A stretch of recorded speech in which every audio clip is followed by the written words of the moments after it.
और छात्राएं हैं उन्होंने भी हिस्सा लिया और जो कुछ भ्रांतियां उनके मन में थी उन्होंने कुछ प्रश्न हमसे पूछे।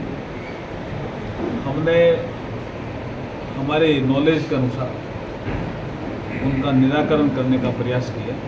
आपके माध्यम से भी मैं इन चीज़ों को दोहराना चाहता हूँ कि एक तो भ्रम फैला दिया कांग्रेस के कुछ लोगों ने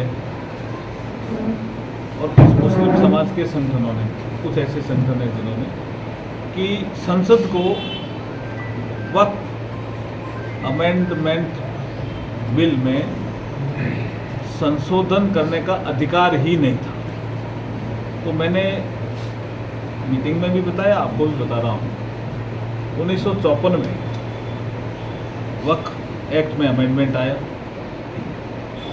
1995 में वक्फ अमेंडमेंट बिल आया, एक्ट बना, 2013 में वक्फ अमेंडमेंट बिल आया और एक्ट बना। तो संसद को अधिकार था, तभी उन्होंने किया। इसलिए जब नरेंद्र मोदी जी के नेतृत्व में जो सरकार चल रही है, इनको बहुत से ज्ञापन मिले, मुस्लिम समाज से ही मिले अधिकतर ज्ञापन, कि संपत्ति का कोई प्रॉपर रिकॉर्ड नहीं है, इंक्रोचमेंट कर रखा है, और सत्तर कमेटी की रिपोर्ट का हवाला भी उन ज्ञापन में दिया हुआ है। सत्तर कमेटी क्या कहती है? सत्तर कमेटी तो हमने बनाई नहीं, कांग्रेस के शासन में बनी थी। वक्फ की संपत्तियों का उन्होंने अध्ययन किया और ये कहा कि पूरे देश में जो वक्फ की संपत्ति है वो 8,72,000, उसका जो मैनेजमेंट होता है उससे 163 करोड़ रुपए की इनकम होती है। अगर इनका मैनेजमेंट ढंग से हो तो 10,000 करोड़ रुपए की इनकम हो सकती है, सत्तर कमेटी कहती है। ये भी ज्ञापन में मुस्लिम समाज के लोगों ने ज्ञापन दिया कि अगर इनकम बढ़ेगी तो मुस्लिम समाज के जो गरीब लोग हैं उनके लिए काम आएगी। तो अब जो वक्फ अमेंडमेंट एक्ट बना है 2025, उसके माध्यम से हम कहना चाहते हैं आपको कि जब इनकम बढ़ेगी प्रॉपर मैनेजमेंट होने के कारण, तो जो गरीब महिलाएं हैं मुस्लिम समाज की, उनके स्किल डेवलपमेंट के सेंटर शुरू किए जाएंगे। जो स्टूडेंट पढ़ना चाहते हैं, लड़के और लड़कियां मुस्लिम समाज के, उनके लिए स्टाइपेंड शुरू की जा सकती है। जो मुस्लिम समाज के भाई हाथ का काम जानते हैं, हाथ का हुनर जिनके पास है, तो उनके हुनर को और निखारा जा सकता है एडवांस स्किल का सेंटर बना करके। तो ये गरीब मुसलमान को ही इसका फायदा होने वाला है। तो ये जो भ्रांति फैला रहे हैं, इनसे मुझे लगता है कि उदयपुर के मुस्लिम समाज के प्रमुख लोग आज थे, उन्होंने इन चीज़ों को समझा है। मुस्तफ़ा जी भी थे, जो कल परसों शायद प्रधानमंत्री जी के साथ बैठक थी, उसमें भी थे। और ये भारतीय जनता पार्टी ने एक जन जागरण की वक्फ एक्ट को लेकर के जो भ्रांतियाँ फैलाई जा रही है, उनको दूर करने के लिए जन जागरण अभियान के तहत आज एक उदयपुर में एक कार्यशाला रखी थी।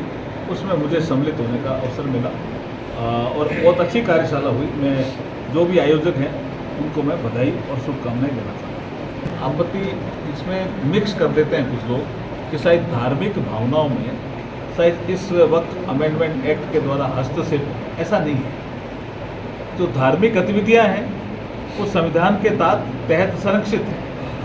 किसी को, मुस्लिम समाज के किसी आदमी को मस्जिद में जाना है, नमाज कितनी बार पढ़नी है, उनका ईदगाह कहाँ है, कब्रिस्तान में क्या कैसे संस्कार करना है, वो सब सुरक्षित है, संरक्षित है। किसी तरह का इसमें कोई आंच आने वाली नहीं है इस वक्त अमेंडमेंट एक्ट के। ये तो एक वेलफेयर की एक्टिविटी बढ़ेगी और काम बढ़ेगा, तो मैनेजमेंट अच्छा होगा, तो इनके फायदे का ही काम होगा। ये इनके समझ में अब आ रहा है धीरे धीरे, और पूरे देश में ये मैसेज जा रहा है। सुप्रीम कोर्ट में कोई मामला चल रहा है, उसमें मुझे ज़्यादा टिप्पणी नहीं करनी है, लेकिन वो भी अपना पक्ष रख रहे हैं, भी अपना पक्ष रख रहे हैं। एक बार सुप्रीम कोर्ट का फैसला नहीं, एक तो कमेटी उसको लेकर के है, एक वक्फ बाय यूजर को लेकर के है, एक ये जो आपके जो वहाँ काउंसिल बनेगी वक्फ मैनेजमेंट की, उसके सदस्यों को लेकर के है। ये सारा विषय भी सुप्रीम कोर्ट के ध्यान में है। तो सुप्रीम कोर्ट जब इसकी सुनवाई कर रहा है, तो इस संबंध में मुझे टिप्पणी नहीं करनी, लेकिन फिर मैं कह रहा हूँ कि हमारी ओर से जो दलील सुप्रीम कोर्ट में पेश की जा रही है वो यही की जा रही है कि ये मुस्लिम समाज की भलाई के लिए ये प्रबंधन का एक एक्ट है, जो संपत्तियां हैं उसको मैनेजमेंट का एक एक्ट है। इसमें जो रिलीजियस एक्टिविटी है उसका कोई से लेना देना नहीं। इस तरह से सर बयान दिया, उसके बाद टिप्पणी हो रही है कहीं, वो आप हमारे कैसे देखते जेपी हैं? नड्डा जी ने पूरा क्लियर कर दिया है। कि मैं ये कहता हूँ कि ये लंबे समय से विषय चल रहा है। ईडी ने अपनी कार्रवाई की है, ईडी हमने तो बनाया नहीं है, कांग्रेस के ज़माने में ईडी बना हुआ था जाकर के, और जो साइन बोर्ड है या सरकारी संपत्ति है उनको नुकसान पहुंचा रहे हैं। भाई ये जो ईडी की कार्रवाई है या सीबीआई की कार्रवाई है, आपको कोई पक्ष रखना है तो एक प्लेटफॉर्म है, वहाँ रखिए। सोनिया गांधी जी पे या राहुल गांधी जी पे कानून लागू नहीं होगा क्या? कानून तो सब पे लागू होगा ना, ये विषय है।